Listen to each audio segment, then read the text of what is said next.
हरिप्राप्तीसी उपाय, हरिप्राप्तीसी उपाय धरावे संताचे ते पाय, तेने साधती साधने तुटते भवाची बंधने. विठला विठला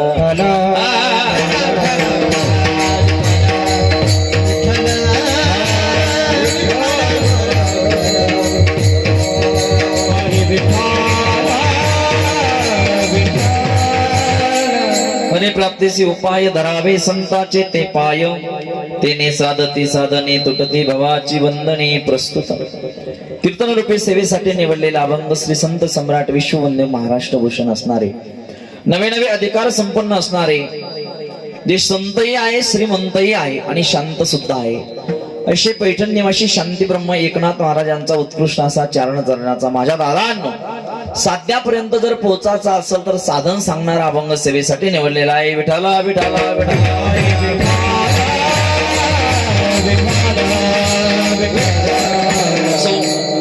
थोडा आवडतो. चिंतनाला सुरुवात करण्यापूर्वी थोडासा परिहार द्यायचा, तो म्हणजे असा सालाबादा प्रमाण गेल्या अनेक वर्षापासून चालत असलेला आपल्या या पवित्र भूमीमध्ये श्री क्षेत्र काटा या नगरीमध्ये सकल संतांच्या आशीर्वादानं, पांडुरंगाच्या आशीर्वादानं, समर्थ सद्गुरु गजानन बाबाच्या कृपा आशीर्वादानं परिसरातील संत महंत गायक वादक गुणीजन टाळकरी माळकरी सगळेच वारकरी मंडळीच्या उपस्थितीमध्ये चालत असलेला भव्य दिव्य स्वरूपाचा अखंड हरिनाम सप्ताह आणि त्या सप्ताहाच्या निमित्तानं माझ्या वाट्याला आलेली त्या ठिकाणी 7व्या दिवसाची कीर्तन रूपी सेवा.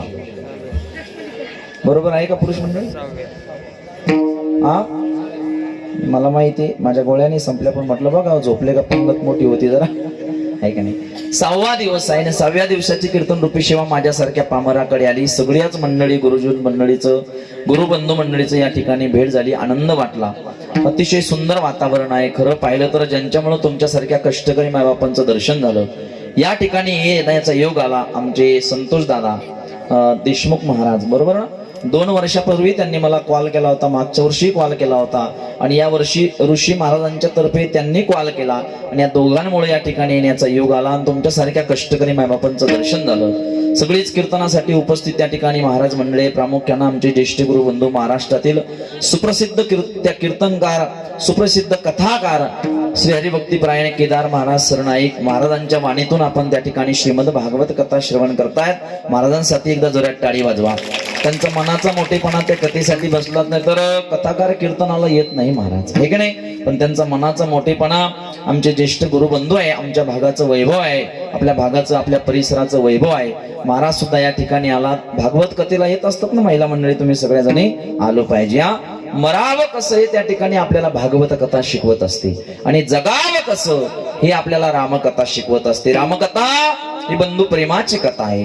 दाम्पत्य जीवन, संसारिक जीवन सुखी समाधानी व्हावं असं वाटत असेल तर रामकथेची गरज आहे. पण आपलं मरण चांगलं व्हावं असं वाटत असेल तर श्रीमद भागवत कथा आपल्या जीवनामध्ये महत्वाची आहे. आणि म्हणून ग्रंथ नवे हा श्रीकृष्ण महाराजांच्या रसाळवाणीतून आपण श्रीमद भागवत कथेचं रसपान करत आहात. श्री महाराज सुद्धा या ठिकाणी उपस्थित आहे.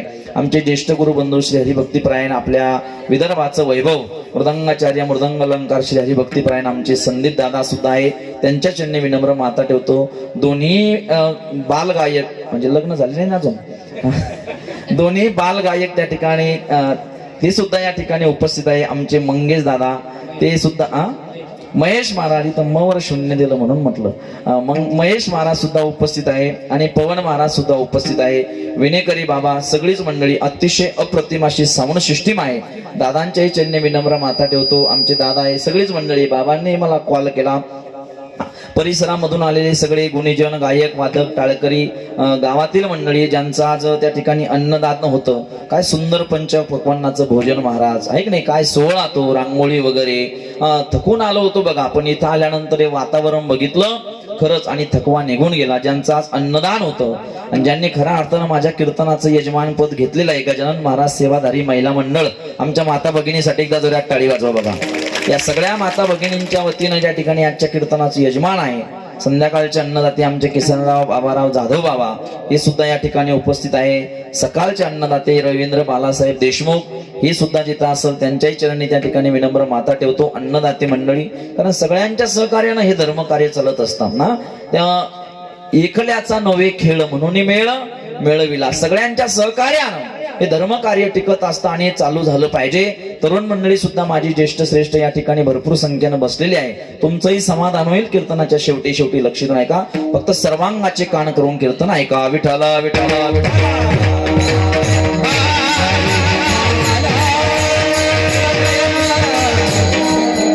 अभंग नाथ बाबाचा आहे. सगळ्यांचा परिचयाचा आहे. दररोज आपण एकादशीच्या भजनामध्ये, सोमवारच्या भजनामध्ये या अभंग घेत असतो.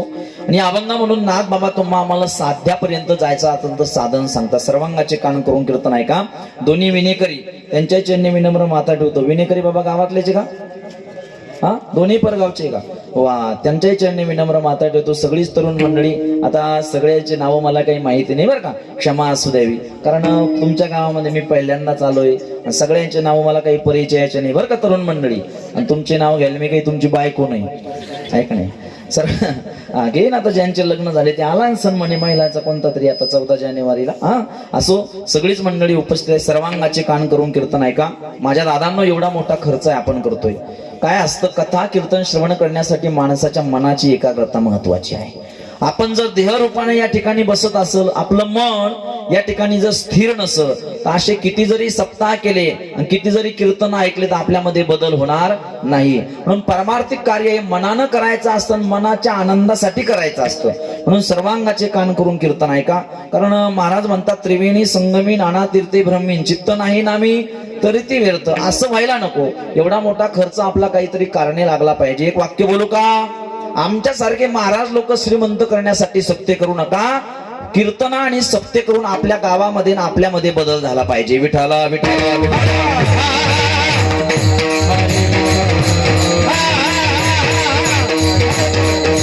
मला गावकरी मंडळीने आल्या सांगितलं, महाराज आमचा दररोजचा नियम आहे की 8:30 ते 10:30 आपली कीर्तनाची काय आहे? बोला बोला बोला बोलत चला. 8:30 ते 10:30 काय कीर्तनाची वेळ आहे. काळजी करू नका, टेन्शन घेऊ नका. मी जास्ती वेळ कीर्तन करणार नाही. शॉर्ट बट स्वीट, थोडंच परंतु तुम्हाला चांगलं सांगण्याचा प्रयत्न करणार आहे. मी सुद्धा थकून आलोय.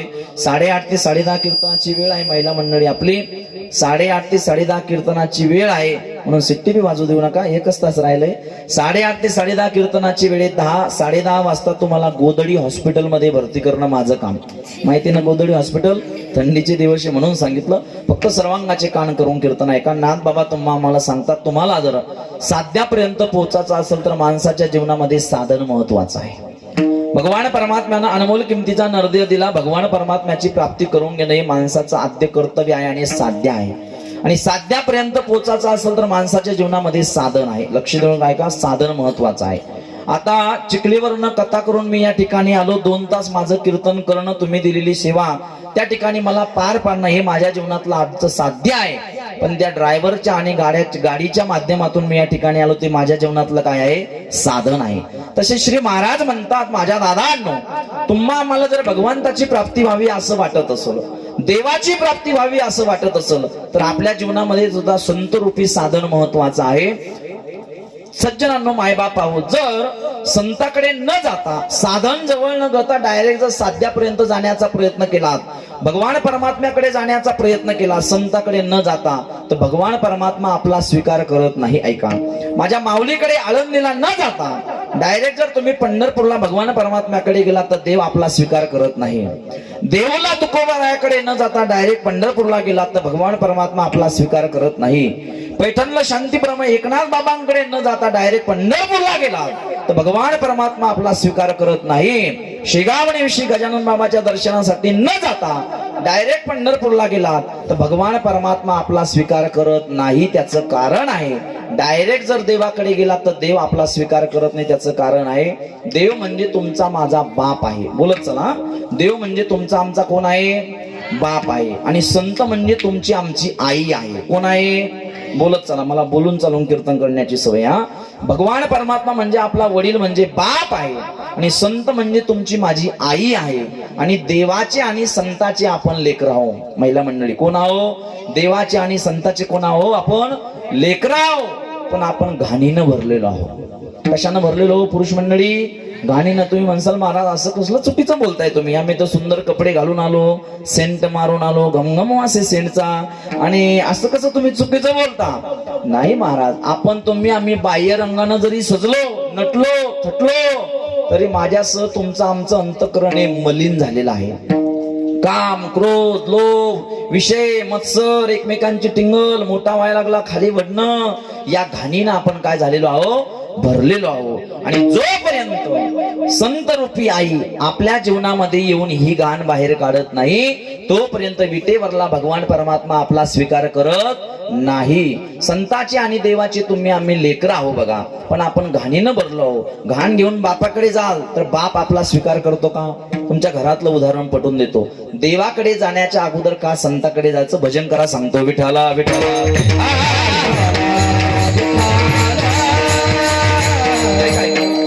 देवाकडे जाण्याच्या अगोदर संताकडे का जायचं? महिला मंडळी इथं भरपूर जास्ती संख्येनं महिला मंडळी आहे. मला सांगा, एक कुटुंब होतं बघा, अतिशय छोटं कुटुंब होतं. का संताकडे त्या ठिकाणी देवाकडे जाण्याच्या अगोदर संताकडे जायचं? लक्ष देऊन ऐका.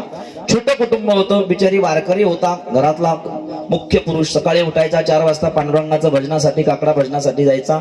स्नान केलं, 4 वाजता काकडा भजनासाठी गेला.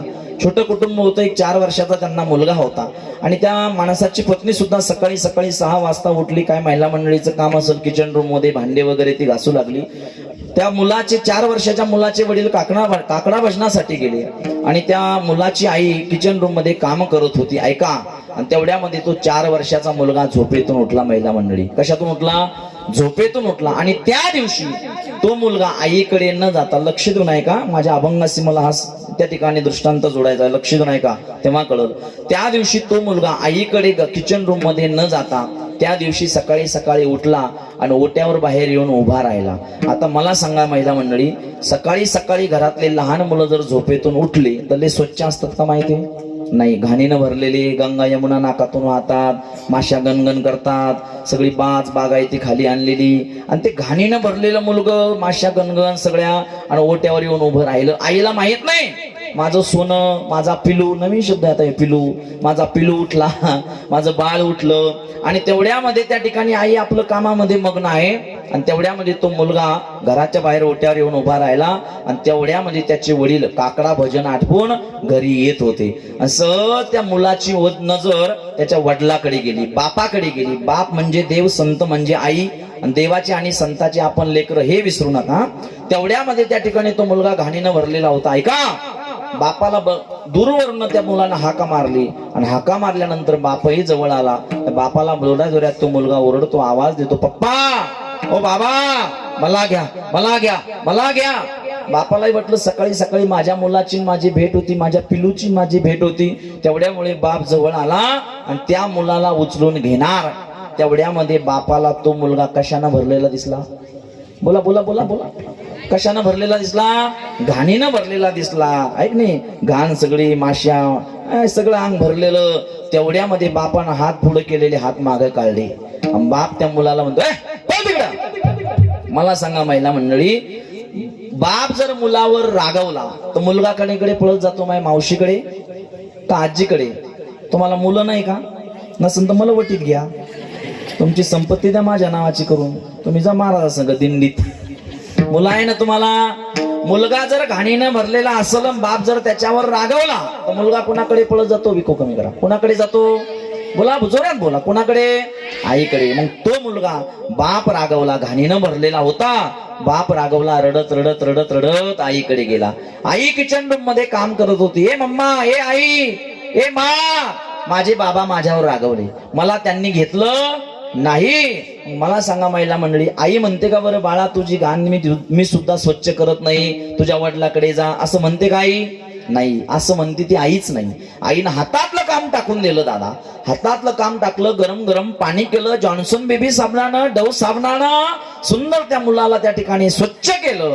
गरम पाण्यानं स्नान घातलं, कुमकुम टिळक केला, पोशाख घातला, दुसऱ्याची दुष्ट लागून नये म्हणून काजळ लावलं, गालावर सुद्धा एक काळा टिपका दिला. सुंदर गोंडस मुलगा दिसू लागला. महाराज म्हणतात, शृंगारिले बाळ कवतुके, तुका म्हणे तुम्ही उदार कृपाळ, शृंगारिले बाळ कवतुके. या न्यायाने आईच्या मार्फत सजून आलेला मुलगा आता बाप बैठक रूम मध्ये पेपर वाचत होता आणि सहज बापाची नजर आता परत मुलाकडे गेली. कुणाकडे गेली? मुलाकडे. आणि आता बाप मुलाकडे बघून मोहित झाला. बाप त्या ठिकाणी बघतोय तर 5 मिनिटापूर्वी बाळ्या घाणीनं भरलेला होता आणि आईच्या मार्फत घाण साफ करून आलेल्या बाळ्याकडे मुलानं बापाने बघितलं आणि आता बाप दोन्ही हात पुढे करतो, बाळू चल चल चल चल चल, ये माझ्याकडे चल.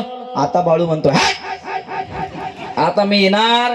बाबा मला जेव्हा तुमची गरज होती तेव्हा तुम्ही मला घेतलं का नाही. माझी आई माझ्या जीवनामध्ये आल्यामुळं मला आता तुमची गरज नाही. माझा दृष्टांत संपला. सिद्धांत लक्षात घ्या. तो मुलगा म्हणजे तुम्ही आम्ही आहे आणि तो बाप म्हणजे विटेवरला भगवान परमात्मा आहे आणि ती आई म्हणजे संत आहे. तो मुलगा जसा घाण घेऊन बापाकडे गेला होता, बापानं त्याचा स्वीकार केला का? बोला बोला बोला. नाही, बाप रागावला. घाण साफ करून आल्यानंतर बाप स्वीकार करतोय. तो मुलगा, बाप जसा मुलावर रागावला आणि मुलगा जसा आईकडे गेला आणि आईच्या मार्फत आईनं त्याची घाण साफ केली, तेव्हा बाप परत काय म्हणतोय? माझ्याकडे ये. तसं तुम्ही आम्ही देवाचे आणि संताचे लेकरं आहोत, पण आपण घाणीनं भरलेलो आहोत. अंतकरणातली घाण घेऊन जर विटेवरल्या भगवान परमात्म्याकडे जाल तर भगवान परमात्मा आपला स्वीकार करत नाही. त्याच्यासाठी कोण्या तरी संत रूपी आईकडे जावं लागल, तेव्हा भगवान परमात्मा आपला स्वीकार करतो. म्हणून नाथ बाबा म्हणतात, भगवान परमात्म्याची प्राप्ती करून जर तुम्हाला घ्यायची असेल तर तुम्ही डायरेक्ट देवाकडे जाऊ नका. कुण्या तरी संताची संगती करा, त्या संताचे पाय धरा. अभंग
टाळी वाजवाय मंडळीसाठी का हिरे सापडले बरं तुम्हाला. हिरे असे गायक वादक भेटणं अवघड आहे. महाराजांनी दत्त जयंतीचा पेढ आहे का नाही. सुंदर गायक वादक भेटले, अप्रतिम प्रमाण दिलं महाराजांनी. बघा ना, आमच्या संदीप महाराजांनी किती सुंदर वाजवलंय. त्यांना घाम आलाय महाराज. वा, हिवाळ्यात घाम आला ना, आपण कान बांधले महिला मंडळी, स्वेटर घातले. आणि खरं तर हा पैसा सुद्धा घामाचाच आहे महाराज. कशाचा आहे? घामाचा. वाटतं तेवढं सोपं आहे का बरं मृदंग वाजवणं? पुरुष मंडळी, वाटतं तेवढं सोपं आहे? नाही दादा. आळंदी सारख्या ठिकाणी राहून मायबापाचा त्याग करून, अरे तुमचा मुलगा जर शाळेतून घरी आला तर दप्तर फेकतो. मम्मी, आई मला जेवायला वाढ. आई गरम गरम पोळी करते आणि त्याच्या मुखात घास घालते. आणि रात्रभर मुलगा गरमीमध्ये आईच्या कुशीमध्ये झोपी जातो. आईच्या कुशीमध्ये झोपण्याच्या वेळेस आमच्या या सगळ्या महाराज मंडळींनी मायबापाचा त्याग केला आणि माझ्या माऊलीच्या दरबारामध्ये आळंदीमध्ये मधुकरी मागून ही साधना तयार केली. हा मृदंग शिकले, हे गायन शिकले. रात्रभर सासा निनी पप प्रॅक्टिस केली. तिरकीट तख्ताची, दादरा केरवा, त्या ठिकाणी चक्रधार वगैरे बोलू त्या ठिकाणी करावी लागते प्रॅक्टिस. तेव्हा या गोष्टी प्राप्त होतात. असाध्य ते साध्य करिता सायासन कारण अभ्यास. तुका म्हणे साधी गोष्ट नाही ही गोष्ट प्राप्त करणं म्हणजे. त्यांचे पोट फुटलेत बघा. खाली बसून चूक काढणं सोपं आहे, जमलंच नाही. मग तू ये, मला कुठं जमतं? मग गट्टी डोक्यात घालीन बोलू नको. म्हणे खंडन त्यान करावं ज्याला मंडन जमतं. बरोबर आहे का नाही? साधी गोष्ट नाही महाराज मृदंग वाजवणं. त्यांना घाम आलाय. बरं, गायन करणं सोपं आहे का? गायन करणं नाही महाराज, लय अवघड आहे ते. ते पण अवघड आहे. गायन करण्यासाठी क्लासिकल गाण्यासाठी आंबट खाणं जमत नाही. आज कडी खाल्ली नसेल ना तुम्ही? ते खाल्ली का अन्न ते कडी नाही. आंबट खाणं जमत नाही, तेलकट खाणं जमत नाही, व्यवस्थित झोप होऊ द्यावी लागते, व्यवस्थित आवाज आलं. सगळं गायन हे आवाजावर असतं. एवढं साध्य पाळावं लागतं आणि त्याग करावा लागतो. आपले गावरान टाळकरी असं गाऊ शकतात का यांच्यासारखं? बोला बोला. नाही, त्यांच्या जीवनात त्याग नाही. कारण ते पंक्तीला बसल्यावर वाडे करायचा पाय धरते. तरी अन्न तरी खाऊन कुठं आवाज चालतो का? ऐक नाही, त्याग असावा लागतो महाराज. बरं, मृदंग वाजवणं सोपं नाही, गायन करणं सोपं नाही, कीर्तन करणं सोपं आहे का? कथा करणं सोपं आहे का? नाही महाराज. 2 तासाच्या कीर्तनामध्ये एखादा कीर्तनकार किती चांगला बोलला याच्याकडे समाजाचं लोकांचं लक्ष नसतं. त्या ठिकाणी हात चुकला कुठं, याचा वाईट शब्द आला कुठं, माझ्या अंगावर, आमच्या महाराज मंडळीच्या अंगावर किती पांढरे कपडे, याच्याकडे लोकांचं लक्ष नसतं. याला डाग कुठं पडला. बरोबर आहे का पुरुष मंडळी? कीर्तन करणं सोपं नाही. एक वाक्य बोलू का? तुम्हाला पटल न पटल, आठवलं म्हणून सांगतो. आमच्या इंदोरीकर महाराजांनी तमाशातले पोरं कीर्तनामध्ये आणले महाराज. काही सांगू द्या, पण तो आपल्या धर्माचा माणूस आहे. आमच्या वारकरी संप्रदायाचा, ज्ञानोबरायाचा, तुकोबरायाचा प्रचार प्रसार ते करतात. लक्ष देऊन ऐका. कितीतरी समाज त्यांनी सुधारवला. हे तरुण पोरं कीर्तनाला जे आले ना, ते आमच्या इंदोरीकर महाराजाचे उपकार आहे. ऐका, पण आमच्या इंदोरीकर महाराजाचं कार्य सुद्धा तसंच छान आहे बघा. पण एवढं चांगलं कीर्तन करत असताना एकच शब्द गेला होता, तोही बरोबर होता. त्या तृप्ती देसाईनं किती प्रकरण गाजवलं होतं महाराज. आजही टीव्हीवर बातम्या चालू आहे, केस चालू आहे. म्हणून कीर्तनकार कीर्तनामध्ये किती चांगला बोलला याच्याकडे समाजाचं लक्ष नसतं. हा चुकला कुठं? अहो, कीर्तन करणं सोडून द्या. मी नेहमी सांगत असतो, 2 मिनिटाच्या सूचना लोकांना देता येत नाही. किती मिनिटाच्या? 2 मिनिटाच्या. आता परवाच्या दिवशी एका ठिकाणी त्या अकोल्याकडे तेरवीचं कीर्तन होतं. तेरवीचं कीर्तन झालं संतोष महाराज, आणि मी त्या ठिकाणी खाली बसलो खुर्चीवर.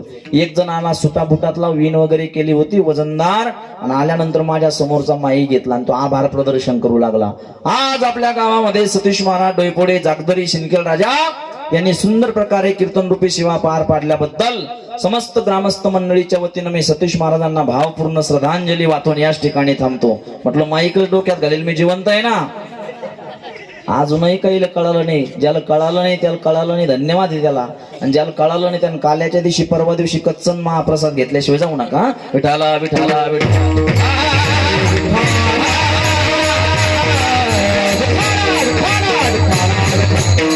सुंदर गायक वादक भेटले, याच्यावर मी बोलत होतो. जाऊ द्या, काय चाललं होतं आपलं. म्हणा, तुला कशाला आणलं ते सांगायलाच आणलंय, ऐक नाही. परवाच्या ठिकाणी एका ठिकाणी कीर्तनाला गेलो, चांगलं कीर्तन रंगात आलं, एकान प्रमाण दिलं. मी तिकडे बोलता बोलता तसाच समोर गेलो आणि विषयांतर झालं. एक आजीबाई चांगलं कीर्तन ऐकायची बघा. मी त्या आजीबाईला विचारलं, म्हटलं, आजी, आई तू चांगलं कीर्तन ऐकते? मग म्हणे, महाराज तुझ्यासारखे लय वाटा लावले म्या. म्हटलं, माटन मला नको लावू, 2 तास थांब दर्शिक. पण काय चाललं होतं आपलं कीर्तनामधला विषय? म्हातारी राहिली ना, आजी म्हणे सांगते म्हणे. म्हटलं, सांग ना मग. म्हणे, सांगते ना, थांब ना. म्हटलं, सांग ना माय. राहिली म्हातारी म्हणे, सांगते पण तसं नाही सांगत. म्हटलं, मग? म्हणे, कीर्तनाचे अर्धे पैसे मला देशील का? म्हटलं, मला काय पुरवतं. अभंगाच्या पहिल्या चरणामध्ये नाथ बाबा सांगतात, तुम्हाला जर भगवंताची प्राप्ती करून घ्यायची असेल तर डायरेक्ट अगोदर देवाकडे जाऊ नका, अगोदर संताकडे जा. तो मुलगा जसा बापाकडे गेला, बापाने त्याचा धिक्कार केला, स्वीकार केला का? नाही. आईकडे गेला, संत रूपी आईकडे आपल्याला जावं लागल. संत रूपी आई जर आपल्या जीवनामध्ये आली तर तेव्हा त्या ठिकाणी भगवान परमात्मा आपला स्वीकार करल. जोपर्यंत अंतकरणातला काम, क्रोध, लोभ, विषय, एकमेकांविषयी द्वेष, मत्सर अंतकरणातला बाहेर निघत नाही, तोपर्यंत भगवान परमात्मा आपल्या हृदयात किंवा आपण देवाच्या जवळ जात नाही. महाराज म्हणतात ना एका ठिकाणी बघा, तुका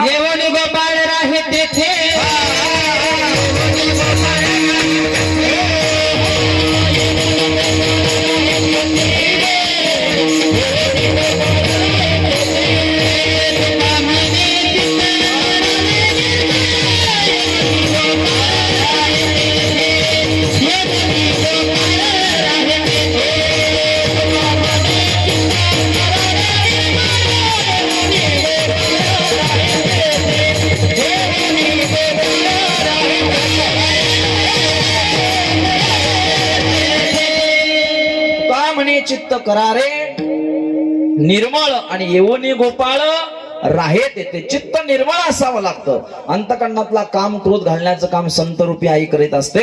म्हणून महाराज म्हणतात, हरिप्राप्तीसी उपाय धरावे संताचे ते पाय. तुम्ही संताचे पाय धरा, पण ऐका, कुण्या संताचे पाय धरा. कलियुगामध्ये संत ओळखा. कोण्याही संताच्या पाया पडू नका, कुण्याही संताचे पाय धरू नका. संत ओळखा, साधू ओळखा, आणि मग संताचे पाय धरा. नंतर कलियुगामध्ये संत साधू जर म्हटलं ना, दगड काढला की बाबा निघायलाय. कळालं तुम्हाला? दगड काढला की बाबा निघायलाय. संत सुद्धा ओळखा.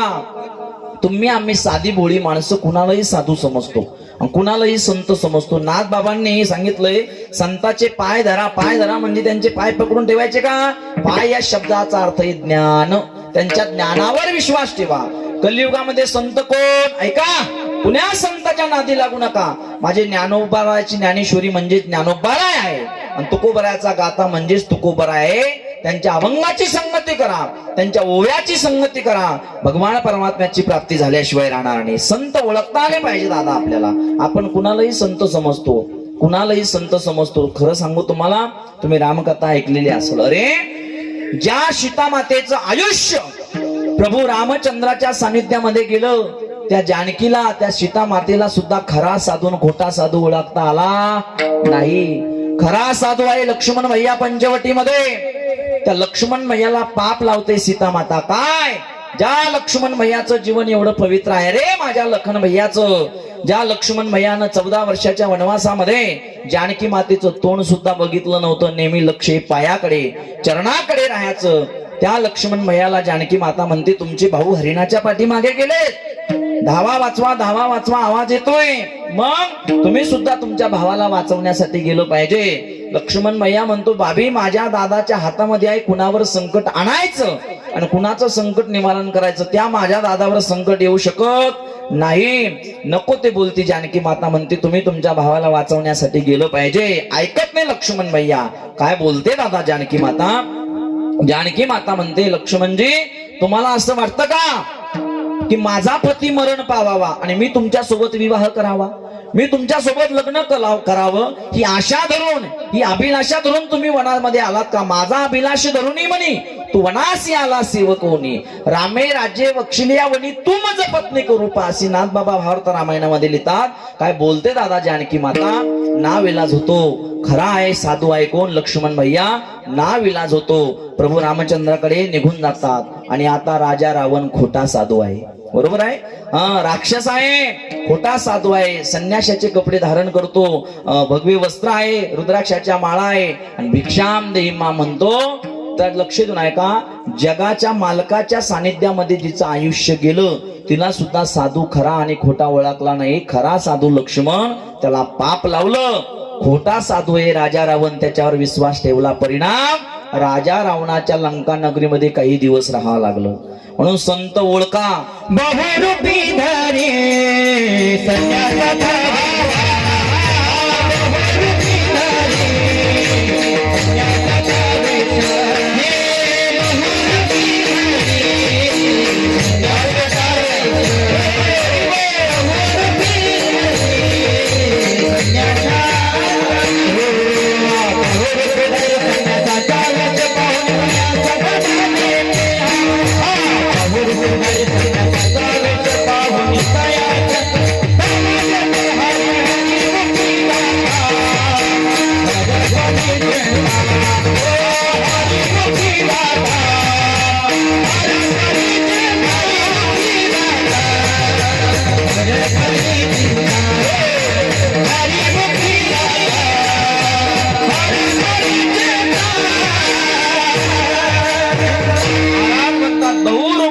संन्याशाचा वेश, संन्याशाचे कपडे घातले म्हणजे कोणी साधू होईल का?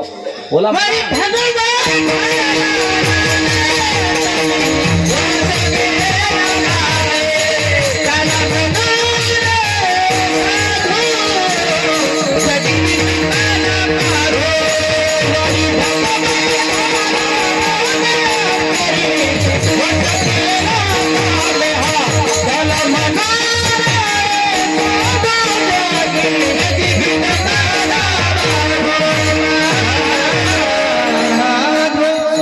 दिलं महाराजांनी. काय? वगवी वरी भगवा झाला, नामे अंतरी वश केला कामे. त्याला म्हणू नये साधू. वरी भगवे कपडे घातलेले अंतकरणामध्ये तसेच विषय ठासून भरले, त्याला साधू म्हणायचं का? नाही. कुणाला म्हणायचं? संत. ज्यांच्या अंतकरणातले 3 गेले ते संत झाले. ऐका थोडं. कामही गेला, क्रोधही गेला आणि लोभही गेला, ते झाले संत. तुकोबरायचं जीवनचरित्र बघितलं महाराज तर कामही गेला होता, क्रोधही गेला होता आणि लोभही गेला होता. एका मिनिटामध्ये सांगतो. काम कुठे गेला? लोकांनी स्त्री पाठवली, आलेल्या स्त्रीचा आई म्हणून स्वीकार केला. जाई हो तू माती न करी साया, असं इथं काम गेला. क्रोध कुठे गेला? मंबाजी बानं तुकोबरायला काट्याच्या काडी खाली मारलं. ज्यानं मारलं त्याचे हातपाय चेपून देण्यासाठी त्याच्या घरी जातात. राग आला नाही, क्रोध गेला. लोभ कुठे गेला? जाणता राजा छत्रपती शिवाजी महाराजांच्या कानावर माझ्या जगद्गुरु तुकोबरायांची कीर्ती केली. कोणीतरी जगद्गुरु तुकोबराय नावाचे संत या जगामध्ये या पृथ्वीतलावर अवतीर्ण झाले. अवतरती इति अवतार. हा जगाचा उद्धार करण्यासाठी संत अवतार झाले. कानावर कीर्ती छत्रपती शिवाजी महाराजांच्या केली आणि छत्रपती शिवाजी महाराजांना काही संपत्ती पाठवली. आलेली संपत्ती, आलेलं धन सुद्धा तुकोबरायांनी परत केलं आणि तुकोबरायांनी पत्र पाठवलं. आम्ही तेने सुखी म्हणा विठ्ठल विठ्ठल मुखी, तुमचे एरवित्त धन ते मज मृत्तिके समान. मृत्तिका म्हणजे माती समान तुमचं धन आहे राजे. मला आलेली संपत्ती वापस पाठवली. तर काय गेला? लोभ गेला. काय गेला? लोभ गेला. आणि आता जर नरेंद्र मोदीचा फोन मला आला, सतीश महाराज तुम्ही लय फिरायले म्हणे, आता मग इर्टिगा गाडी लहान पडती, तुम्हाला एखादी फॉर्च्युनर पाठवू का? मी नाही म्हणाल का हो? बोला बोला बोला. मी म्हणेन फॉर्च्युनर काय होतं, BMW पाठवा. ऐक नाही, आम्ही साधू नाही ना. आणि आपलं म्हणणं काय माहिती का? तुम्ही आमची पूजा करता, अर्चा करता, हे तुमचा भ्रम आहे बरं का. आम्ही कोण आहे सांगू का? सगळी गुरुबंधू मंडळी, ज्ञानोबराय तुकोबराय सारखे संत आम्ही होऊ शकत नाही. आम्ही साधू नाही गड्या, मित्र नाही, संत नाही, साधू नाही. आम्ही ज्ञानोबराय तुकोबरायचे पाईक आहे. माझ्या वारकरी संप्रदायाचा ज्ञानोबराय तुकोबरायचा प्रचार प्रसार करणं, ज्ञानोबराय तुकोबरायला लावून दिलेल्या मार्गानं वारकरी संप्रदायाचा प्रचार प्रसार करणं हे आम्हा साधकाचं काम आहे. संत होणं फार अवघड आहे दादा. संत आपण होऊ शकत नाही. संत नव्हती जगा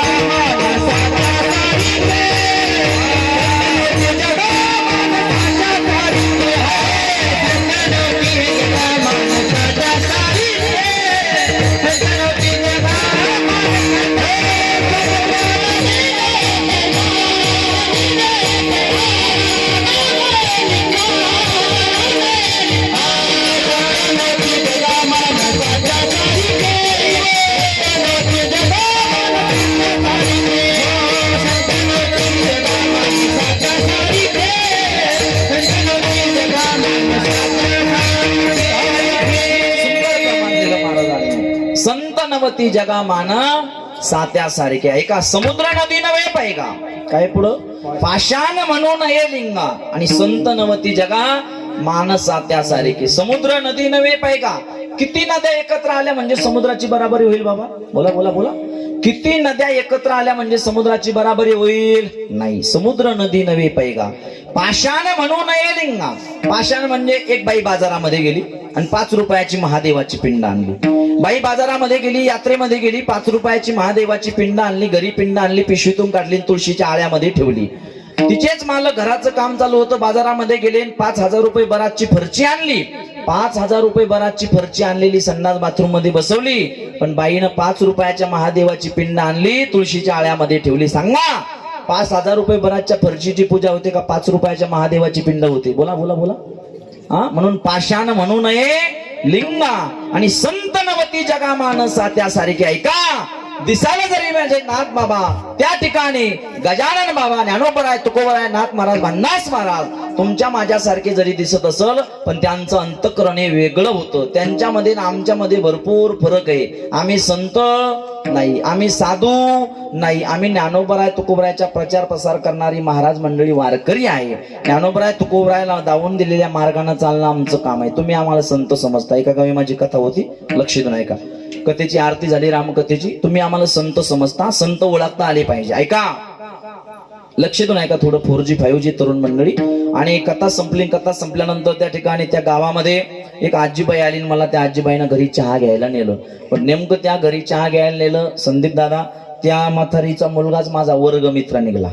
ज्या घरी चहा घ्यायला गेलो, वर्गमित्र, आम्ही एकाच कॉलेजला एकाच शाळेला शिकायला होतो. तसं महाराजाला कधीच वर्गमित्र 4 लोक आहेत भेटू नाही, कारण ते एवढं इज्जत घेऊन बोलतं, कधीच आवं करणार नाही. लोक देखता आपली किंमत राहते, ते आरे तुरे करतं आपल्याला.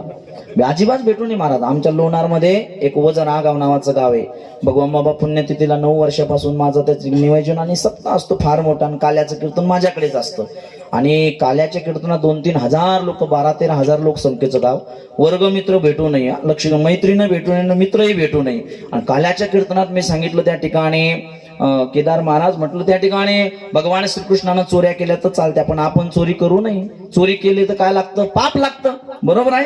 देवानं चोऱ्या केला, त्याच्या चरित्राचं उच्चारण करायचं सांगितलं, आचरण नाही. आपण चोऱ्या करू नाही. मी कीर्तनात सांगितलं आपण चोऱ्या करू नये, चोरी केली की पाप लागतं.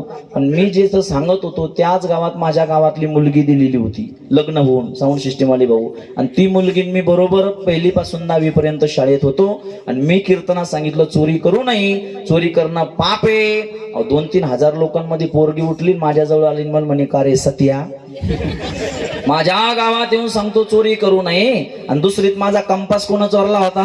म्हटलं ते का कीर्तनात सांगायचं का? विठाला विठाला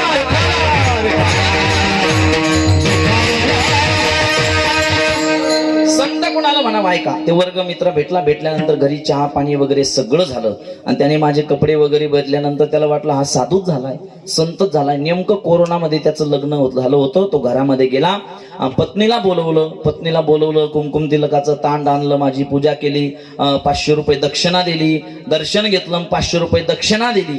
500 रुपये दक्षिणा दिल्यानंतर मला बरं वाटलं. म्हटलं चांगलं झालं आहे का नाही, 500 रुपये दक्षिणा दिली, जाऊ द्या म्हटलं, चांगलं झालं. राहिलं ते मला साधू समजू लागलं, ते कोण संत समजू लागलं. राहिलं साईडला उभं राहिलं, इकडे लक्ष द्या.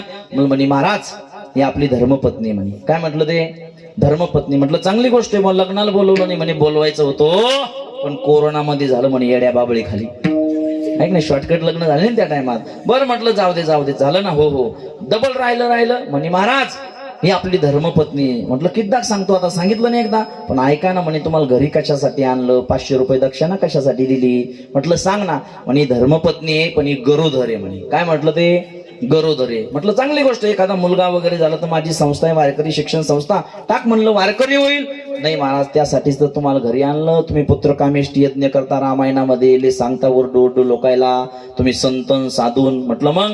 नाही म्हणे गर्भवती, त्याच्यासाठीच तुम्हाला घरी आणलं, सांगायला काय होणार आहे. आता अवघड पंचायत आहे बाबा, सांगा म्हणे काय होणार आहे. तरुण मंडळी, मला तेव्हा कळालं जे 500 रुपये होते का ती दक्षिणा तिथं सोनोग्राफीचे होते. कशाचे होते? काय होणार हे सांगायचे होते. मग मला करण लागला, मी विचार केला जी 500 रुपये ते सोनोग्राफीचे आहे, काय होणार हे सांगायचे. पण म्हटलं नाही सांगावं तर 500 उचलून घेतो मित्र या नात्यानं.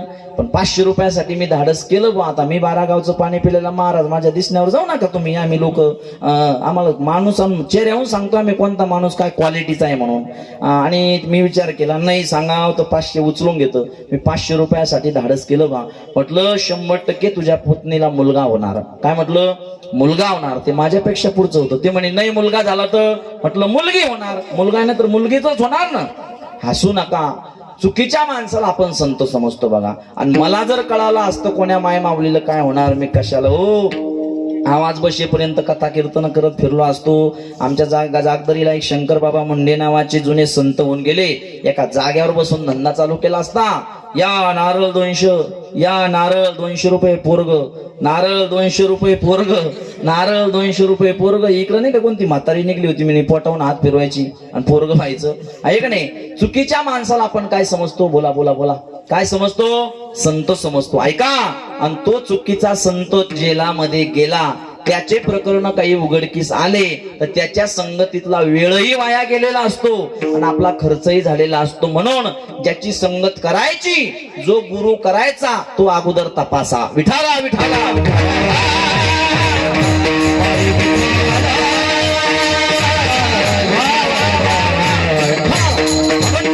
म्हणतात चुकीच्या माणसाची संगती करू नका, चुकीच्या संताचे पाय धरू नका, संत तपासा.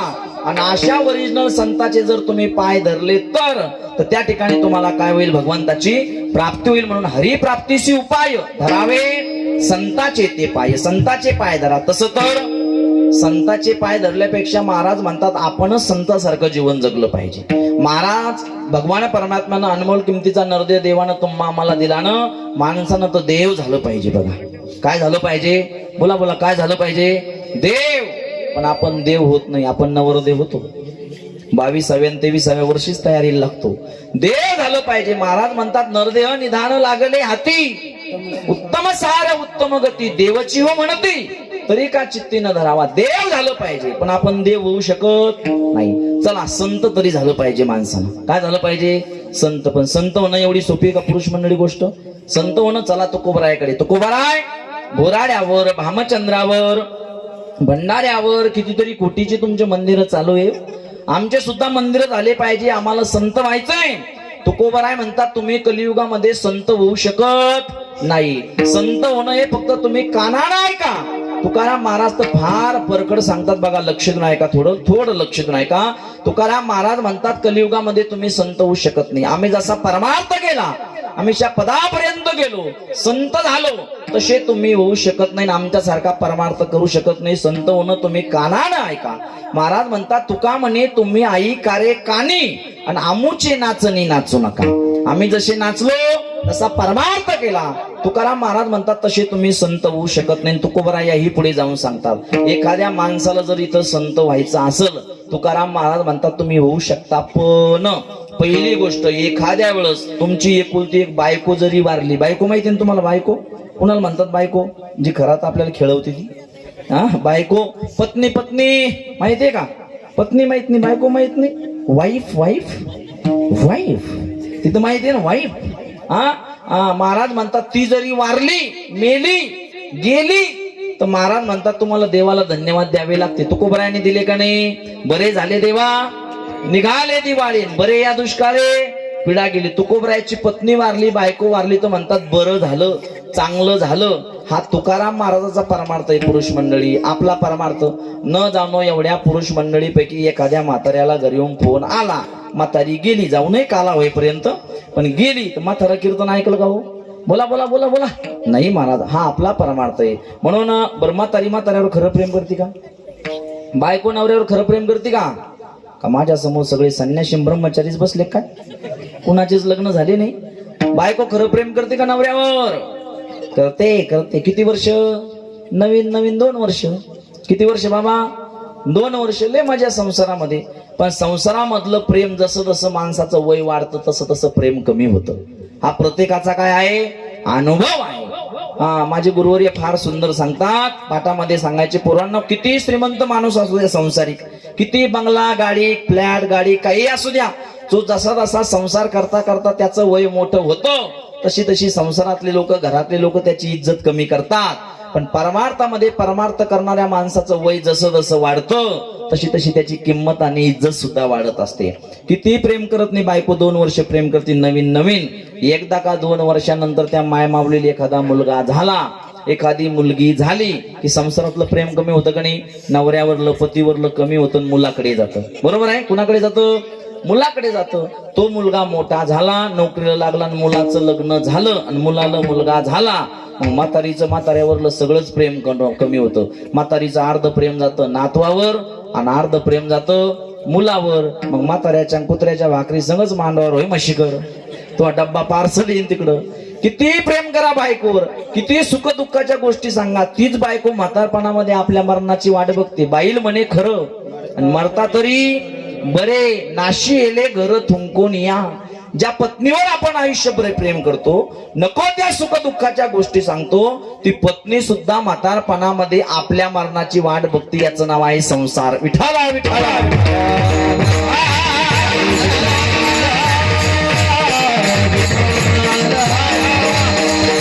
म्हणून नाथ बाबा म्हणतात त्या ठिकाणी माणसानं संत झालं पाहिजे, देव झालं पाहिजे. पण ऐका, आपण देवही होऊ शकत नाही आणि बोला बोला बोला बोला संतही होऊ शकत नाही. ऐका गड्या, एक वाक्य माझ्या कीर्तनातलं घरी घेऊन जा, माझा प्रवास सुखाचा झाल्याशिवाय राहणार नाही. ऐका, नका देव, आपण देव होऊ शकत नाही.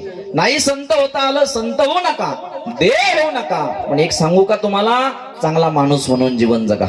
आज चांगल्या माणसाची गरज आहे दादा.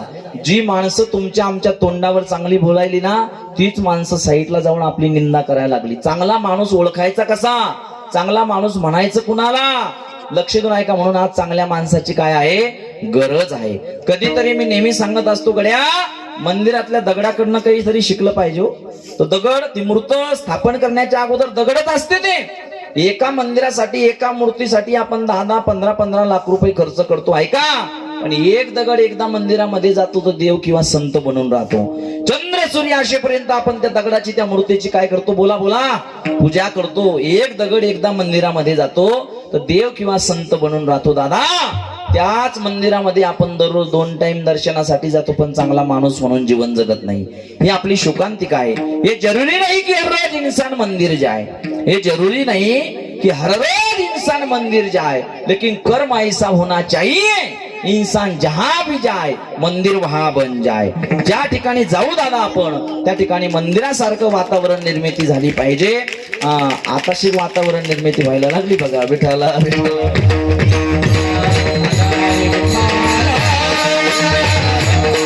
याचं नाव आहे चांगला माणूस. किसी के काम जो है उसे इंसान कहते हैं, पराया दुःख अपनाए उसे इंसान कहते. ज्ञानोबराय म्हणतात, कधीतरी दुसऱ्याच्या दुःखामध्ये सहभागी व्हा, त्याचं नाव आहे सत्पुरुष संत.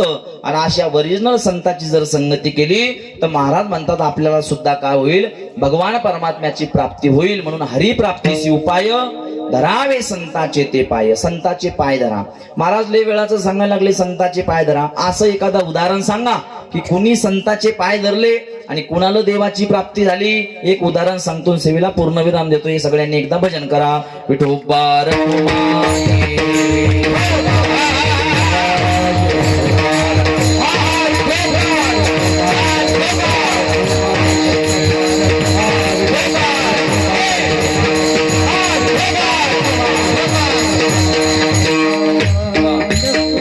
माझ्याकडे लक्ष द्या. कोणी संताचे पाय धरले आणि कुणाला देवाची प्राप्ती झाली. आळंदी पंढरपूरच्या वारीमध्ये तुम्ही जाताय ना? पायी दिंडीमध्ये बाबा जाताय ना?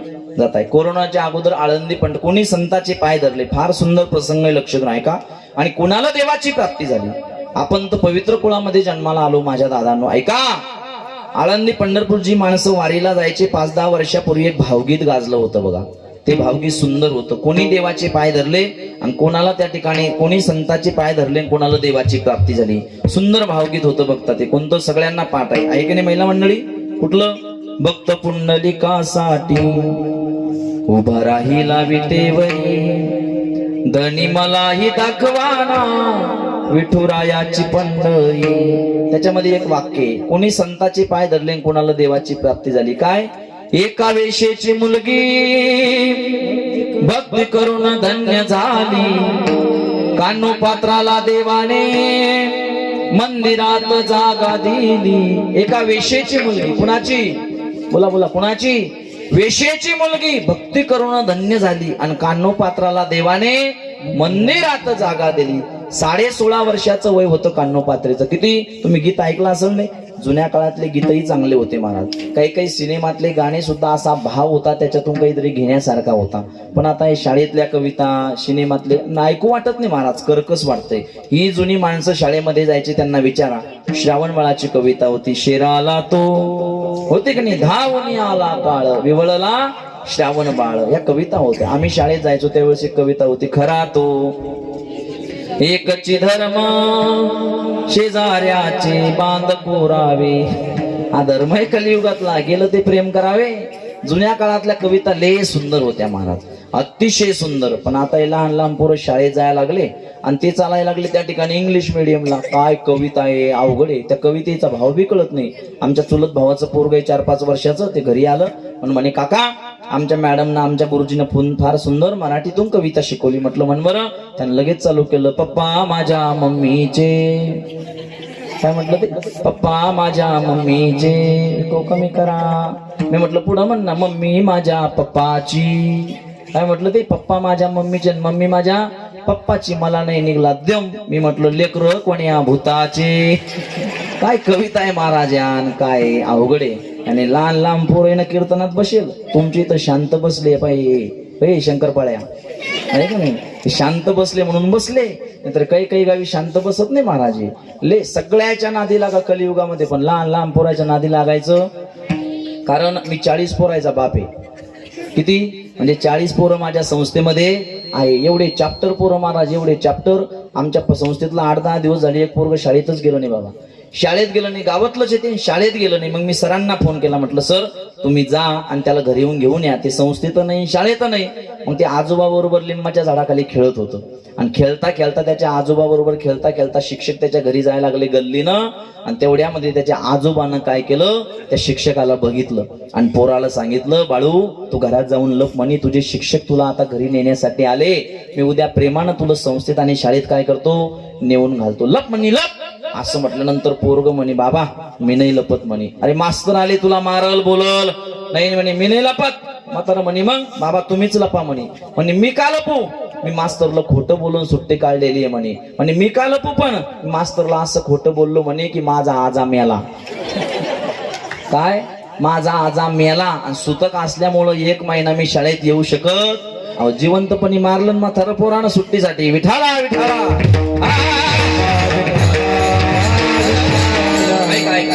एका वेश्येची मुलगी भक्ती करून धन्य झाली आणि कान्होपात्राला देवाने मंदिरात जागा दिली. ऐका 16.5 वर्षाचं वय होतं महिला मंडळी. ऐका ऐका ऐका महिलांनी कशी सेवा केली.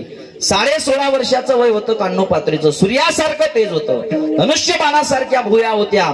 आईचं नाव होतं श्यामा नायकीन. आई माहिती होतं पण वडील माहिती नव्हते, कारण वेश्येची मुलगी होती. आईनं सांगितलं बाई आपला हा व्यवसाय तुला सुद्धा करायचा आहे. कान्होपात्रीने सांगितलं आई नाही, मला माझा उद्धार करून घ्यायचा आहे. चंद्र सूर्य असेपर्यंत मला माझी कीर्ती अजर अमर ठेवायची. काय करू रे पांडुरंगा. ज्ञानोबरायाची दिंडी पंढरपूरला चालली. ज्ञानोबरायासारख्या संतांची संगती केली आणि ती 16.5 वर्षाची मुलगी ज्ञानोबरायाच्या पायावर नतमस्तक झाली. माऊली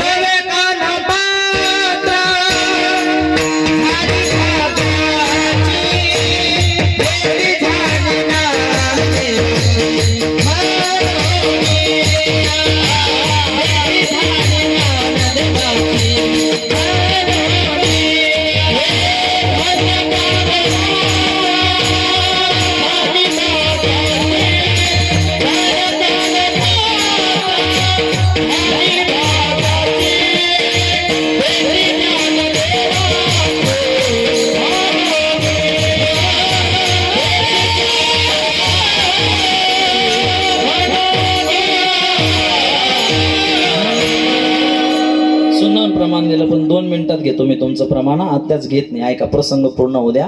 ज्ञानोबरायाचे पाय धरले कान्होपात्रेनं. माऊली माझा उद्धार झाला पाहिजे, तुम्ही मला मार्ग सांगा, तुम्ही संत आहे.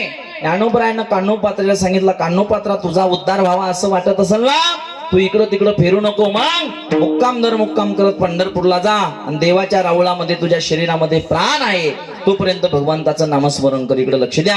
कान्होपात्राने ज्ञानोबरायासारख्या संतांच्या पायावर नतमस्तक झाली, संगती केली. ज्ञानोबरायांनी मार्ग दाखवला. कान्होपात्रा पंढरपूरला गेली, चंद्रभागेमध्ये स्नान केलं, पुंडलिकाचं दर्शन घेतलं, पंढरपूरला प्रदक्षिणा मारायची दररोज नित्य नेम आणि जाऊन भगवंताच्या राऊळामध्ये भजन करायची. 1 महिना झाला, 2 महिने झाले, 3 महिने झाले, नामस्मरण करू करू करू करू कान्होपात्रेच्या चेहऱ्यावर तेज वाढलं.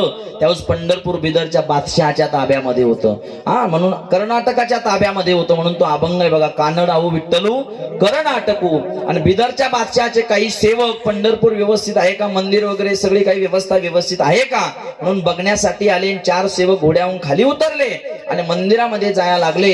तर कान्होपात्रीचं भजन चालू होतं. हातामध्ये चिपळ्या आहे, पायामध्ये पैंजण आहे, श्री विठ्ठल भजन चालू होतं. आणि 4 सेवकाच्या नजरेसमोर ती कान्होपात्रा दिसली आणि 4 सेवक त्या ठिकाणी कान्होपात्रेकडे बघून मोहित झाले. बाप रे बाप, काय सुंदर मुलगी आहे. कुणाची मुलगी आहे? नक्की एखाद्या राजाची मुलगी असली पाहिजे, नक्की एखाद्या प्रधानाची मुलगी असली पाहिजे, नक्की एखाद्या कुलवान घरातील श्रीमंत माणसाची मुलगी असली पाहिजे. किती सुंदर दिसते, सूर्यासारखं तेज आहे, धनुष्यबाणासारख्या भुवया आहे, कुरळे केस आहे, किती सुंदर दिसते. पान जरी खाल्लं तर तिच्या चमडीतून बाहेर पानाचा रस दिसायचा, एवढी सुंदर कान्होपात्रा होती. 4 सेवकाची वाईट नजर पडली. विचारण्यात आलं का हो कुणाची मुलगी आहे? अहो श्यामा नायकिनीची एका वेश्येची मुलगी आहे म्हणे. संत ज्ञानेश्वर महाराजांवर विश्वास ठेवून आली म्हणे, माझा उद्धार करून घ्यायचा. 4ही सेवक सर्व काम झाल्यानंतर बिदरच्या बादशहाकडे गेले आणि सांगितलं की पंढरपूरच्या राऊळामध्ये भगवान परमात्म्याच्या समोर 16.5 वर्षाची मुलगी आहे, एवढी सुंदर दिसते. आम्हाला वाटतं तिला देवाच्या दरबारामध्ये नाचून काय भेटणार आहे. ती जर आपल्या दरबारामध्ये नाचली तर जाणारे येणारे लोक तरी खुश होतील. त्या ठिकाणी बिदरच्या बादशहाने आदेश दिला, कोणती अशी सुंदर मुलगी आहे ती घेऊन या. परत 4 सेवक पंढरपूरच्या रावळामध्ये भगवान परमात्म्याच्या मंदिरामध्ये तिला पकडण्यासाठी जातात आणि कोणीतरी त्या ठिकाणी एक व्यक्ती जाऊन कान्होपात्रीला सांगतं, कान्होपात्रा, तू जरी संत ज्ञानेश्वर महाराजांवर विश्वास ठेवून आली असेल, पण आता तुझं पुण्य संपलं, तुला देवाच्या रावळामध्ये नाचायला भेटणार नाही, तर तुला बिदरच्या बादशहाच्या दरबारामध्ये जाणारे येणारे लोक खुश ठेवण्यासाठी तुला नाचावं लागणार आहे. कान्होपात्रा म्हणे, नाही, हातातल्या चिपळ्या टाकून देते, पायातले पैंजण सोडते, काय करू रे पांडुरंगा. वाऱ्यासारखी बातमी कानावर येते, सेवक येणार पकडणार, तेवढे कळत नाही कुणाचा आदर घ्यावा. कान्होपात्रा धावत धावत धावत धावत जाते, देवाच्या चरणावर आपलं नतमस्तक ठेवते, डोकं ठेवते. तसं डोकं देवाच्या चरणावर ठेवते ना, तसा आपला प्राणच देवाला देऊन टाकते. कान्होपात्रीनं आपला प्राण देवाच्या चरणावर अर्पण केलाय. 5 मिनिटं झाले, 10 मिनिटं झाले, दर्शन मारीस बंद झाली. काय झालं लोक विचार करतात. एक ब्राह्मण जातो, कान्होपात्रीला स्पर्श करतो, हलवतो शरीर, तर धाडकन दिशी प्रेत खाली पडलं. बापरे बाप, 16.5 वर्षाच्या कान्होपात्रीनं देवाच्या चरणावर प्राण दिला. कोणी म्हणतं येईल त्या ठिकाणी चंद्रभागेमध्ये फेका, कोणी म्हणतं कोल्या कुत्र्याला टाका. अनंत शास्त्री नावाचे ब्राह्मण येतात आणि अनंत शास्त्री नावाचे ब्राह्मण सगळ्या ब्राह्मणांना सांगतात, खबरदार जर या मुलीला हात लावाल तर. आतून राऊळ म्हणजे मंदिर बंद केल्या जातं आणि रात्री 2:30 वाजता विटेवरला अनंता म्हणजे भगवान परमात्मा या अनंताला बोलतो, या ब्राह्मणाला बोलतो, अनंता, ए राजा, ए लेका, या मुलीला इकडं तिकडं फेकू नको, तर या मुलीची समाधी माझ्या पायाजवळ दे. कुठं दे? पायाजवळ दे. का पायाजवळ दे? हिचा स्वीकार मी केला नसता रे, पण एका संतावर विश्वास ठेवून ही मुलगी आपला उद्धार व्हावा म्हणून पंढरपूरला आली. आणि आज जरी मी हिचा स्वीकार केला नाही, तर कलियुगामध्ये हे समाज, हे लोक संतावर कधी विश्वास ठेवणार नाही. माझा दृष्टांत संपला. आजही तुम्ही पंढरपूरला जी माणसं गेले असल, अगोदर तुम्हाला एका वेशेच्या मुलीचे दर्शन घ्यावं लागतं, कान्होपात्रेचं. बरोबर आहे? दरोजातून आत गेल्याबरोबर एका कान्होपात्रेचं दर्शन घ्यावं लागतं, तेव्हाच तुम्हाला त्या ठिकाणी भगवंताच्या दर्शनासाठी सोडतात. माझा दृष्टांत संपला. वेशेच्या कुळामध्ये जन्माला आलेली कान्होपात्रा, तिचा सुद्धा भगवान परमात्मा स्वीकार करतात, भगवान परमात्मा तिला प्राप्त होतात. मला सांगा, ती डायरेक्ट पंढरपूरला गेली का हो? बोला बोला बोला. नाही, तिनं सुद्धा काय केलं, एका संताचे पाय धरले, तेव्हा तिला देवाची प्राप्ती झाली. म्हणून धरावे संता.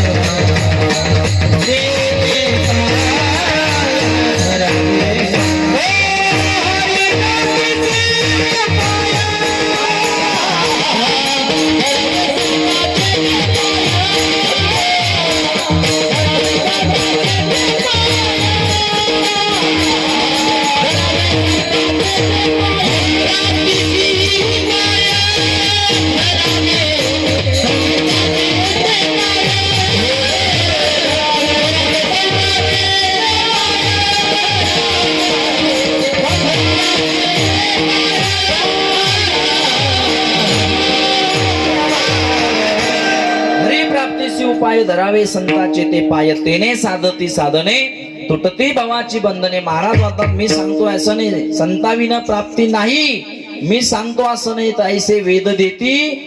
काय करतात तुमचे संत? आमचे संत एका जनार्दनी संत आणि पूर्ण करीती मनोरथ. आपले मनोरथ पूर्ण करायचे असेल तर संताची संगती करा. म्हणून तेने साधती साधने तुटती भावाची बंधने. अभंगाचा सरळ सरळ अर्थ संपला. विठोबा रुक्मिणी भजन झालं. फक्त 5 मिनिटं मी शेवटचे तुमचे घेणार आणि 5च मिनिटं आपले शिल्लक राहिले. 5 ते 10 मिनिटं घेणार. झालेलं कीर्तन नाही लक्षात राहिलं तरी चाललं, पण इथं जेवढ्या माता भगिनी, पुरुष मंडळींनी, विशेष करून गावातील तरुण मंडळी आली, त्यांच्यासाठी शेवटचे 5 मिनिटं बोलणार. तत्पूर्वी सगळ्यांनी एकदा हात वरती घ्या बरं. यात वरती थोडे नाराज दिसताय तुम्ही, तुमचं भविष्य सांगतो. यात वरती या सगळ्यांनी, पुरुष मंडळी, मागचे पुरुष मंडळी, महिला मंडळी, सगळ्यांनी या. कोणीतरी शूटिंग करू द्या या महाराष्ट्राला. या काटा नगरीमध्ये किती सुंदर असा सप्ताह या ठिकाणी चालू आहे. या सगळ्यांनी हात वरती. वा वा वा. राहू द्या सकाळपर्यंत. तुम्ही जर भजन प्रेमानं म्हटलं, ते जर मला पटलं माय मावल्या हो, तरच कीर्तन 5-10 मिनिटात सुटलं, नाही तर सकाळचं तांबडं फुटलं. याद वरती. वा वा वा. कस काय पाणी पाऊस तुमच्या इकडं? अहो बोलू द्या आम्हाला, आले दिवस झाले भेट नाही आमची. घ्या आतवरती, परत कधी येणं होतं कधी नाही. वा 2च मिनिटं भजन करायचा. विको सोडा थोडा आवाज द्या, यांनाही आवाज द्या थोडा, माझा आवाज बसलेला आहे. घ्या आतवरती सगळ्यांनी, घ्या. 1च मिनिटं भजन करायचं. तुले हरी का नाम विठ्ठल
टाळी वाजवा एकदा सगळ्या मंडळीसाठी. छान. पंढरपूर झालं आपलं गाव, पंढरपूर. वा किती वर्ष झाले सप्ताहाला बाबा? सालाबादाप्रमाणे अखंड अखंड. हा वा, अखंड खंडे ना जीवन रामकृष्ण नाम. भरपूर वर्ष झाले. किती सुंदर गाव, लय आवडलं भाऊ मला. लय ऐकता तुम्ही महाराज लोकांचं. पाठीमागचे घ्या हात खाली, ते कडीचे घ्या हात खाली घ्या. म्हणा महाराज राहिलेच नाही तर काय गे बाबा. काही इमानदारीने भजन केलं. हे पुढचे जे बसेल होते नाही कोकणी लोक, हे पुढचे इमानदारीनं भजन केलं. पण पाठीमागच्याने इमानदारीने नाही, मग असे हात वरती केले. आपण विठोबा रुक्माई भजन केलं सुरुवातीला, नंतर आता भजन म्हटलं. काही इकडे विठोबा घातला आणि इकडे रुक्माई घातली आणि हात बांधले. बरं, पुरुष मंडळी आमच्या इकडेही भजन केलं. यांची संख्या कमी आहे बघा. महिला मंडळीची संख्या इथं काय आहे, जास्त आहे. आणि एक वाक्य बोलू का, पटलं तर बघा. या महाराष्ट्रातला आता जो परमार्थ जो टिकून आहे ना, त्याला कारणीभूत 50% तरी माझ्या माता भगिनी आहे बघा. टाळी वाजवा त्यांच्यासाठी एकदा. कुठं जा, त्यांची संख्या जास्ती आहे. इथं मला सांगा, भागवत कथेला कुणाची संख्या जास्ती आहे? बोला बोला, कुणाची संख्या जास्ती आहे? भागवत कथेला सुद्धा महिला, हरिपाठाला सुद्धा, आज कीर्तनाला सुद्धा, काकडा भजनाला सुद्धा, एका घराचे 2 घरं करायला सुद्धा. एका घराचे 2 घरं करायला का? दोन्ही भाऊ वेगळे काढण्यात यायचाच नंबर आहे. कुठं जा, तुमची संख्या आहे. एसटीत बी तुम्ही रे बाबा. आता एसटीत बी अशा खोंब्यान बया माणसाला खाली लोटत होय, खाली होय, फुकट आहे ना त्यांना. ऐक नाही, मी 1-4 काढलंय महाराज, पण अजून गेलो नाही. ऐक नाही, ते अवघड. संख्या जास्ती, कारण तुमच्या जीवनामध्ये त्याग आहे महिला मंडळी. तुमच्या जीवनामध्ये खरोखर त्याग आहे. तुम्हाला सगळे देव घाबरतात, नवरदेव सुद्धा. भजनात का मागे भजन केलं पाहिजे बघा. तू का म्हणे येत भजन प्रमाण काय थोडं पण न जाळावे. ते भजन केलं पाहिजे. एखादा म्हणाल मी नाही हात वरती घेत, मी श्रीमंत आहे, माझ्याकडे गाडी आहे, बंगला आहे, पोरं आहे. बाबा ते पोरण गाडी बंगला तुझ्या कामी नाही येणार रे. हे 365 दिवसातून सप्ताह होतो, नामस्मरण कर. एखाद्या संकटात हेच नामस्मरण, हेच अन्नदान, हेच ज्ञानदान तुला तारणार आहे. तुझी बायकोन पोरण संपत्ती तारणार, नाही, अंतकाळी आपण केलेलं पुण्य हे तारत असतं. म्हणून सुंदर नाम सप्ताह तुम्ही करताय. इथं सगळी माझी तरुण मंडळी सुद्धा आलेली. जाता जाता बाबांनो, माझ्याकडे वेळ नाही, फक्त एकच गोष्ट मी तुम्हाला सांगणार आहे. हे धर्म कार्य आहे. या कार्यासाठी सगळ्यांनी सहकार्य करा आणि तरुणांनी त्या ठिकाणी जास्तीत जास्त संख्येनं सहभागी व्हा. आणि मला वाटतं तरुण मंडळी जास्तीत जास्त संख्येनं काय आहे, सहभागी आहे. माझ्या तरुण मंडळीसाठी एकदा जोरात टाळी वाजवा बघा. वा, कारण ही धर्माची पताका, ही धर्माची ध्वजा त्या ठिकाणी प्रत्येक गावातल्या कशावर आहे, तरुणांच्या खांद्यावर आहे. आणि तरुणांनी आलं पाहिजे.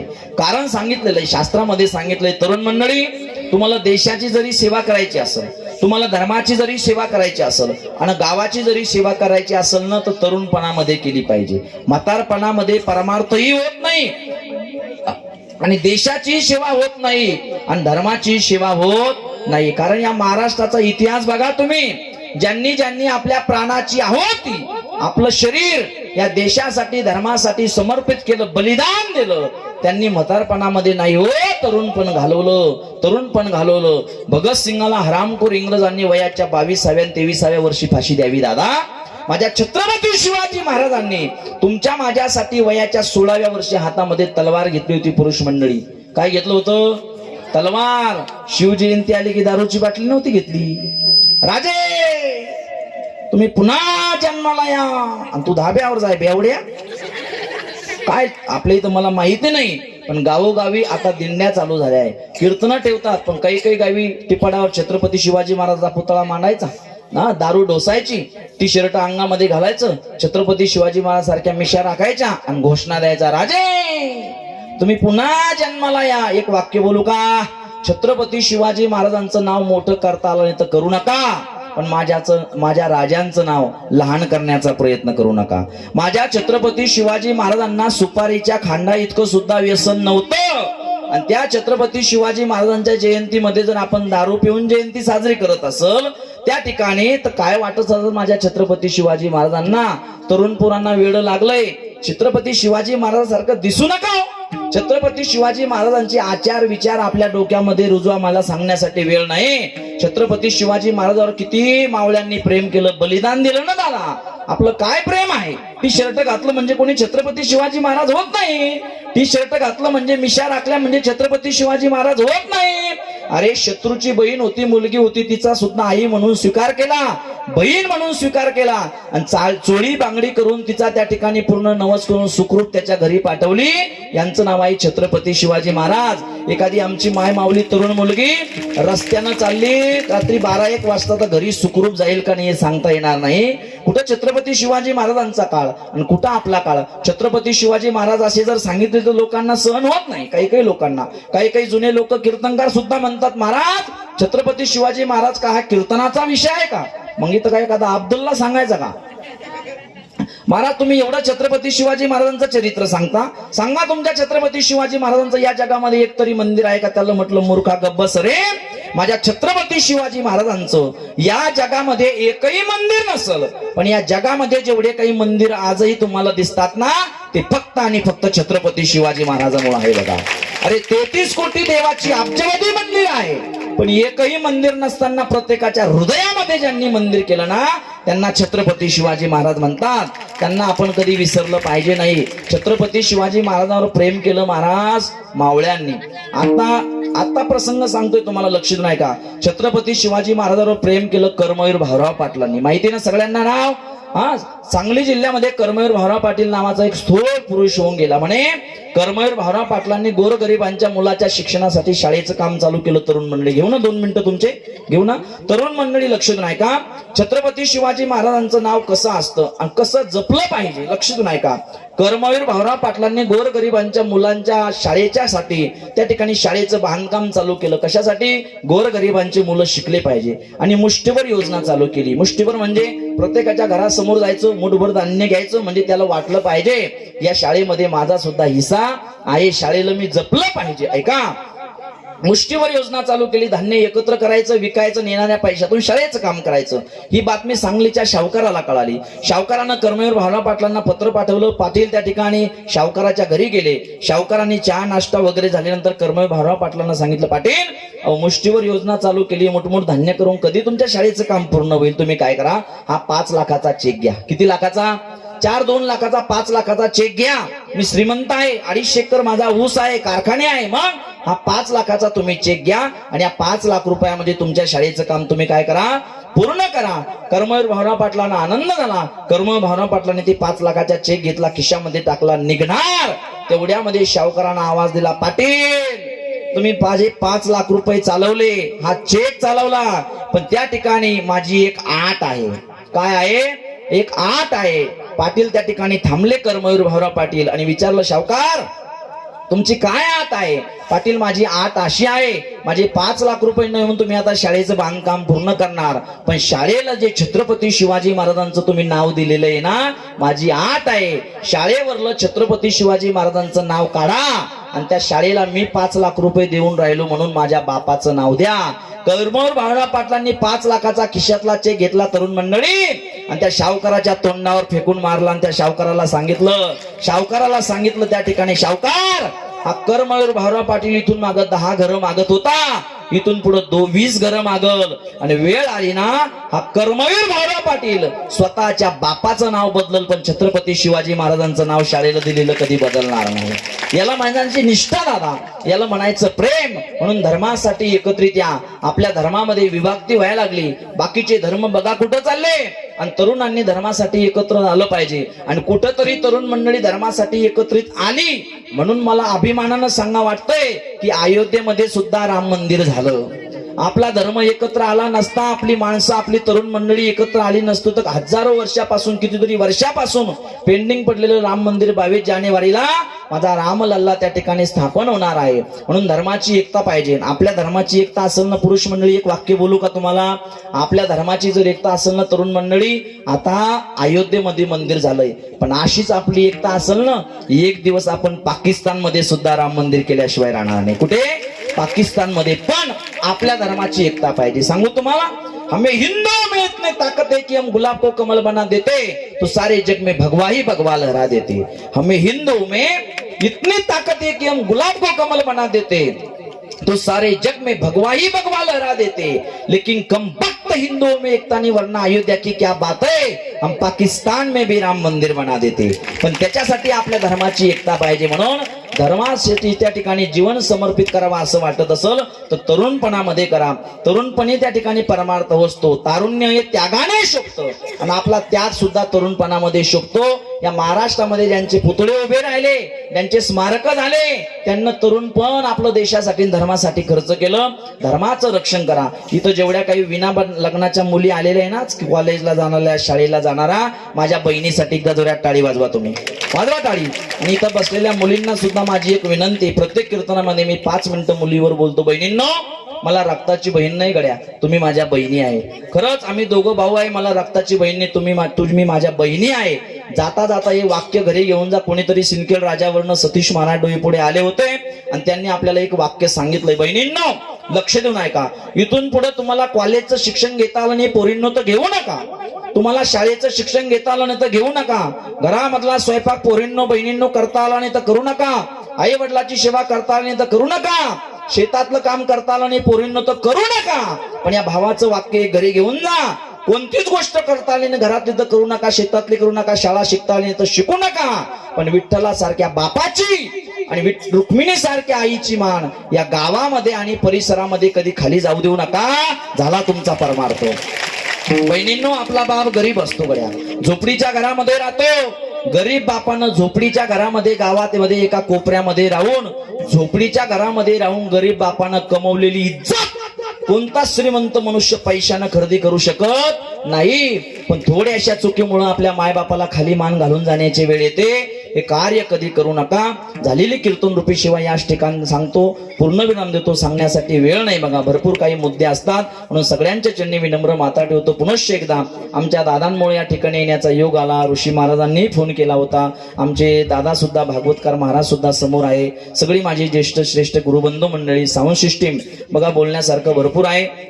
आपलं म्हातार पण चांगलं जावं असं वाटत असेल ना, महिला मंडळी, पुरुष मंडळी, आई काय असते, वडील काय असतात, धर्म काय आणि मुलावर काय संस्कार टाकले पाहिजे. तुम्ही कुठल्या संस्थेमध्ये पाठवणार नाही मला माहिती आहे, पण मी एक कॅलेंडर काढलंय आमच्या संस्थेचं. ते एवढं कॅलेंडर आपल्या भिंतीवर असू द्या. हे लहान लहान मुलं आहे ना, लहान लहान मुली आहे ना, यांना कळू द्या.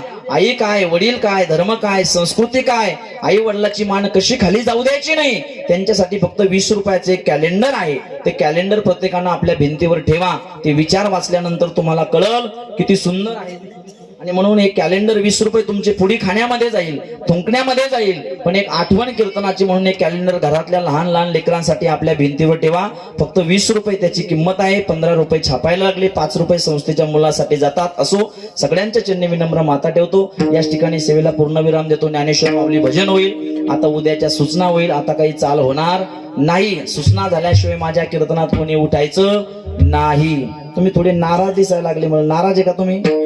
कोण नाराज आहे तुम्ही? ते मोदीचे 2000 तुम्हाला आले नाही का? आले ना, मग फ्रेश बसा. उद्याच्या सूचना झाल्याशिवाय कोणी उठू नका. ज्ञानेश्वर माऊली